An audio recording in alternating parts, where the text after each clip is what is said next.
ಹೆಸರು ಪ್ರೇಮ್ ಅದ ರೀ. ಯದ್ಲಾಪುರದಾಗ ಇದ್ದಾರೆ ನಾ. ನಂದು ರೇಷನ್ ಕಾರ್ಡು ಹೋಗ್ಯದ ರೀ. ನಮ್ಮ ಮಮ್ಮಿದು ಡೆತ್ ಆಗ್ಯದ. ಅದ್ರಕ್ಕಿಂತ ಪೈಲ ನಾ ಟ್ರೈ ಮಾಡಿದೆ ರೀ ನಂದು ರೇಷನ್ ಕಾರ್ಡು ನಂದು ಹೆಸರು ಅದ್ರಾಗ ಸೇರ್ಸ್ಲಕ್ಕ.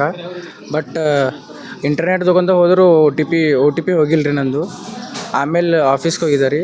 ಆಫೀಸ್ಗೆ ಒಂದು 2-3 ಸಲ ಟ್ರೈ ಮಾಡ್ರಿ ಭೀ ಅಲ್ಲಿ ಆಗಿಲ್ಲ ರೀ.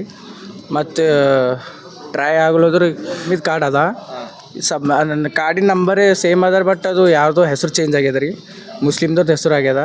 ಅದ್ರ ಸಲಕ್ಕೆ ಆಫೀಸ್ಗೆ ಬಂದವ್ರು ಅವರು ವಾಪಸ್ ಕಳಿಸ್ಯಾರ. ಎಷ್ಟು ಸರಿ ಬಂದ್ರಿ?